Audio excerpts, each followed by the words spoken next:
What up brothers, it's Clip King returning for another new review. Welcome back to my channel.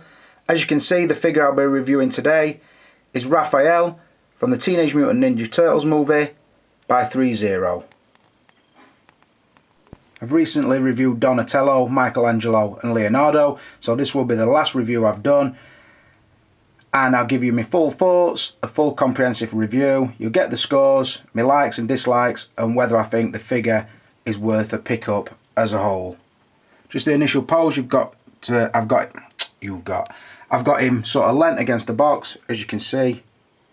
Got his feet crossed, just leaning back, and in his hand he's got a toothpick, just about to put it into his mouth. Looking pretty casual and pretty sweet. But let's crack on and talk about the packaging. As you can see, it's a uniform box to all the other turtles from this line. So quite large, not the best cardboard in the world, a little bit thin.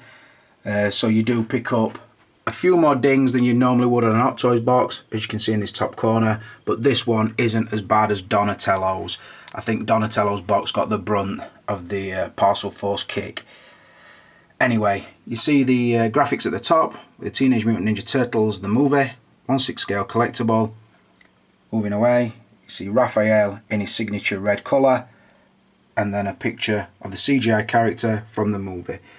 As you see, he has the small toothpick, which doesn't come with a figure, but I've pimped one out myself. I went a little bit bigger, it's not quite to scale, but if you have one too small, it kind of gets lost in his mouth, so yeah, I went for that. But going back to the artwork, it is quite stunning, and it does look good with the other boxes, I would think. So for that reason, if it were better quality, I would have given it a 4, but because there's a lack of quality, but the artwork's really good, I'm going to give the packaging a 3 out of a possible 5. So moving on to facial likeness. Before we scan in, have a good look around the head. I'll just show you the pose. As you see, I've got him in an orthodox boxing style stance. So obviously, left leg forward, balanced on the right, and then his arms up, just to show that they will move up nice and tight. So let's talk about the sculpt and paintwork on the face.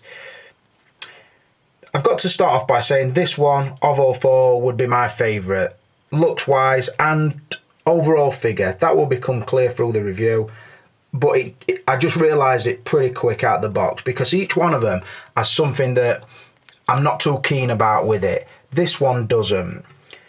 I think the red mask blends nicely into the cloth section. This one, because it covers all the top of his head, so it's more a bandana than a mask, it's sculpted really nicely, and obviously because it covers all his head, like I was going to say, you don't see the green, whereas on Leonardo, because you see the green, you realise that the mouth section and the top of the head, the match was just too far off. With this one, you don't. I like the expression. As you can see, he's got the teeth sort of gritted, and it does lend nicely to the fact that it will hold the toothpick in his mouth, although the toothpick doesn't come with it. I have basically just cut down a standard toothpick and then halved it to sort of give the scale, make the scale a little bit better. But like I said, to be accurate, you would need to go a little bit thinner, but then I'm not sure the lips will grasp it correctly. So I do like the size that I've gone with. The paintwork on the speckling, again, is very clean, very nice. I think the eyes are a lot cleaner painted on this than definitely Donatello, and probably on Michelangelo and Leonardo, but the weakest, like I said in the Donatello review, would be that eyes wise. But Raphael's I really like. I like the intent in the eyes. I like the colour that they've used, and like I say again, you see the scar over his lip, sort of the scar coming down between his nostrils. I think that is pretty accurate. I could be wrong on the one on the nose, but it still looks good anyway. The sculpt work on the bandana, as I said, is really good. Now, another thing, where Donatello pissed me off a little bit because the glasses kept popping off. This one does also a little bit, but it's nowhere near as bad, simply because where the glasses tuck into the mask, they've actually put a fabric section there.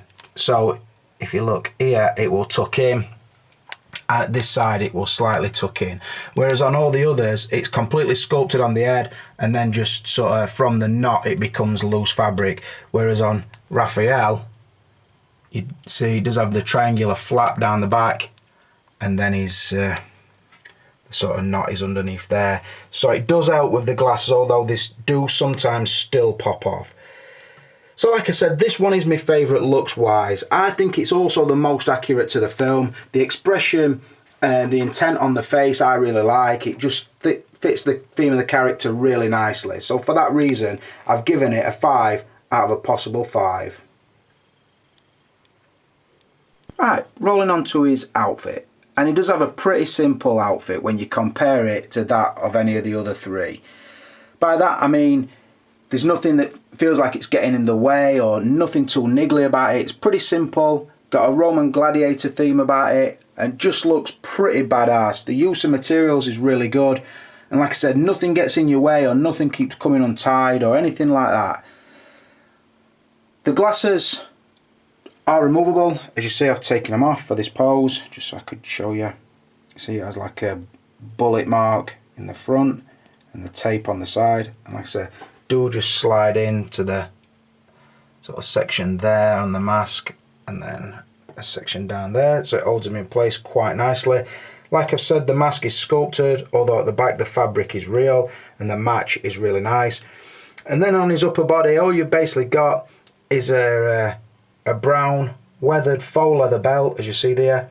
We have folded up butterfly knife in front of the chest. Moving down, he has a couple of belts, which then sort of move into this gladiator style skirt or loincloth, whatever you want to call it. Round the back is the brown faux suede, shall we call it, for the loincloth, and underneath that it has a sort of red underskirt or flap, whatever you want to call it.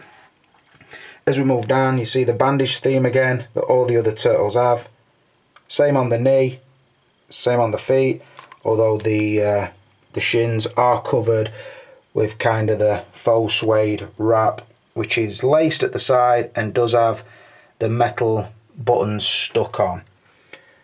The only difference on the other leg is, instead of the bandage on the knee, he has the sort of the red wraps, so again in theme with Raphael's colour, and then again the faux suede on there. His feet are both wrapped up, very reminiscent to like a boxer's wraps on his feet, as you see, and on his hands, like all the others, that then go up is a separate section into the forearm.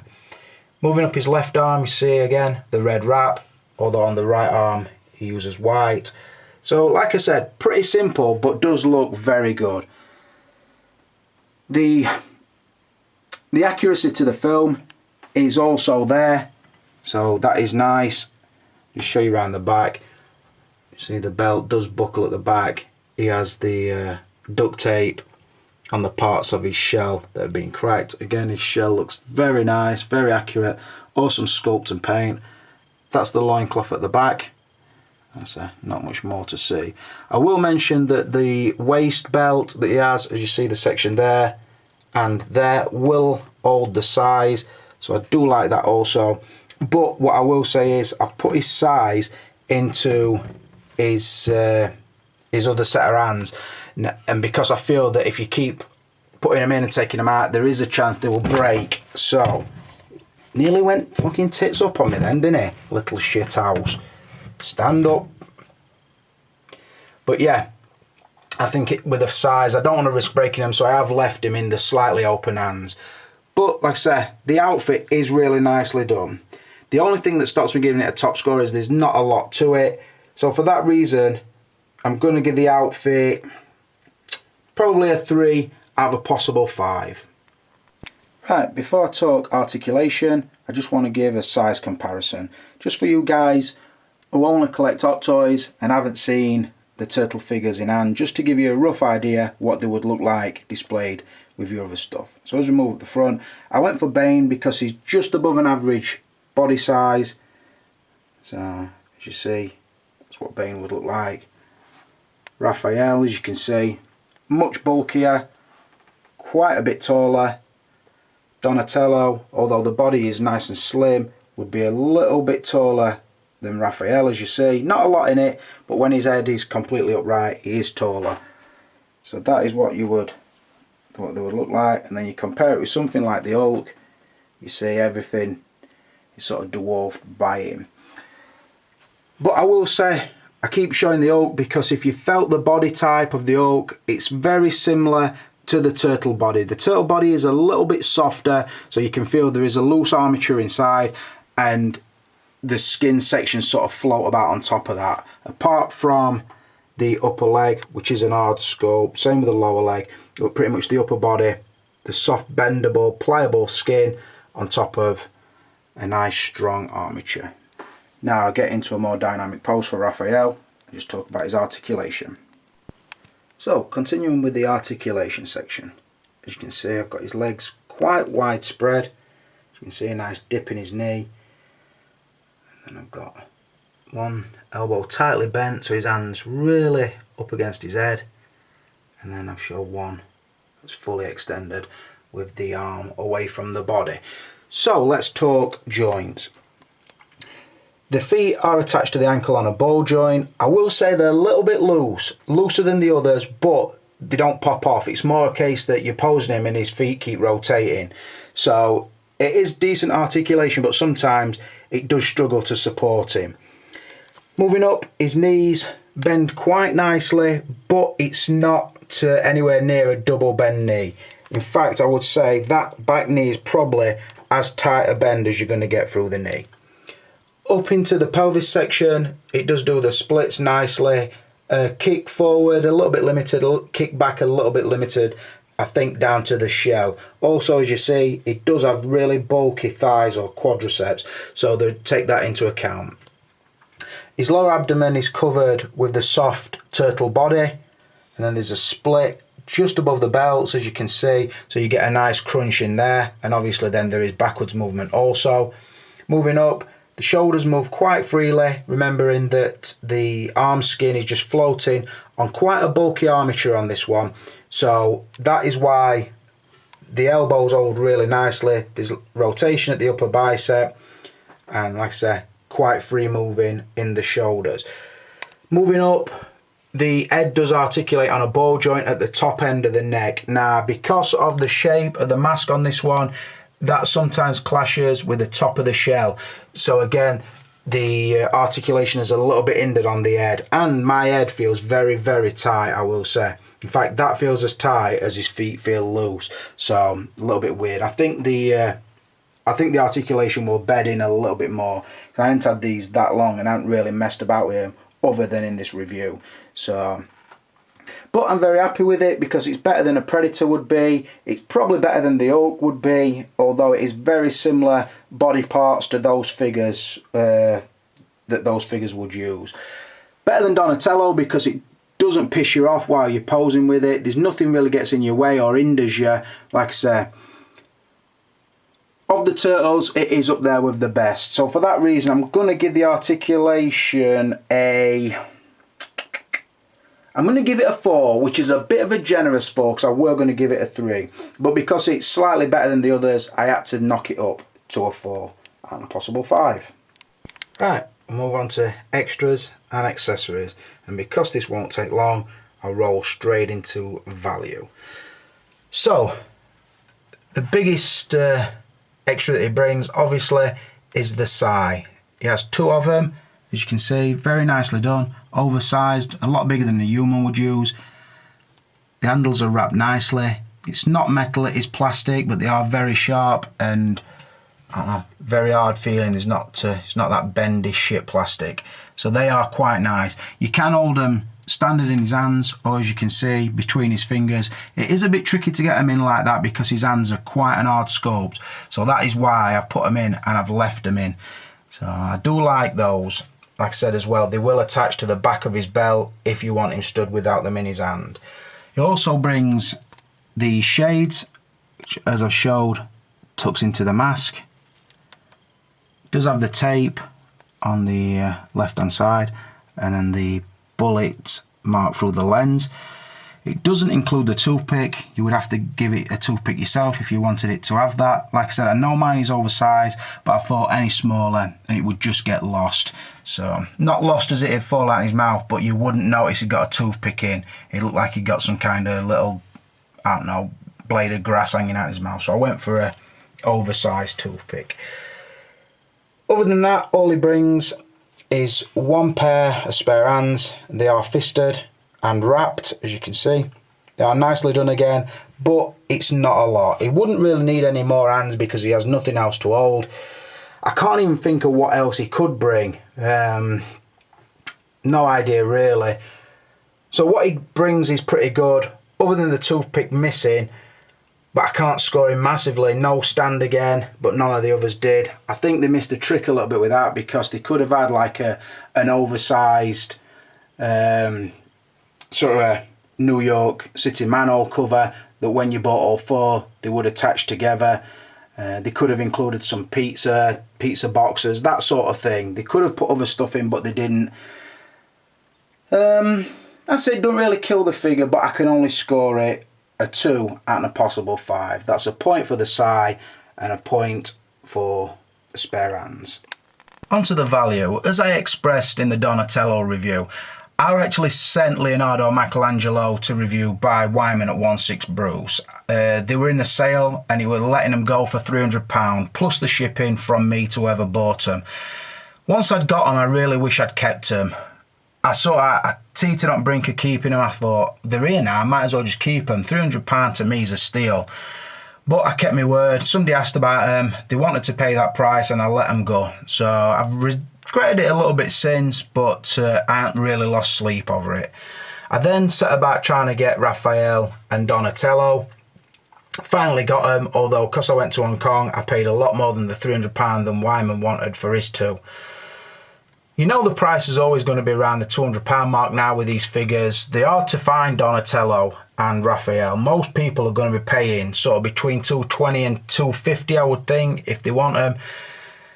Unless you got them from Sideshow, I think they've started shipping. I don't believe you can buy them anymore from ThreeZero, so, well, I know you can't, because I sent them a mail. They said, we'll keep in touch with you. If it turns out we've got any spare, we'll let you know. Because I actually wanted them to lend me a set to review and then sell for them. They weren't having none of it. So in the meantime, they sent a full set to Octobotamus, which fucking really rankled with me. I want Virgin not fucking reviewing these because of that, because that pissed me off. Because once again, it's fucking money to money, and it fucking wound me right up. He then get them away. Now, I don't know if that was part of agreement from ThreeZero, but it just fucking pissed me off that I reviewed their Titanfall figure, the Walter White figure, the fucking Game of Thrones figures. They comment every now and again, they say how much they like the reviews, and then they do what every other fucking supplier does and gives it to one at Big Three. It just gets right up my fucking arse. But anyway, I don't want to fucking bang on about it because it'd sound like I was jealous. But, so yeah, I had to buy them. To be honest, if I were going to keep one, this would be the one I kept. I'm not too bothered with Donatello. I kind of wish I'd kept this and maybe Michelangelo, but then I know if I had them two, I'd want the other two. So I really don't know whether to sell both or sell one or not selling it. I don't know what to do. But anyway, I paid around the £200 mark, which is a little bit fruity. You could have probably got them for cheaper than that had you bought on pre-order, or you'd have picked Wyman set up cheap. So for that reason, I'm going to give the value a straight down the middle 3 out of a possible 5, just because it's in line with the Hot Toys figures that I normally buy from Hong Kong. That gave the figure a total of 20, which is 1 point more than Donatello. I don't remember what Leonardo and Michelangelo got, but I would have thought it'd be somewhere around there. Really impressed with all 4 figures. My order of favourites would be, this would be my favourite, then Michelangelo, then Leonardo, then Donatello. I know other people's will say different. A lot of people actually think Donatello's the best because it has more stuff with it. I prefer this. But another review done. Please check out the full group if you haven't seen them yet. Please comment, like and subscribe to my channel. I am on Instagram as uncle_clipper, and obviously I'm on Facebook under my own name, Rick Bates, and you can find me in the 16 Views and Reviews group. But for now, this is Clipper King and I'm out of here. Cowabunga.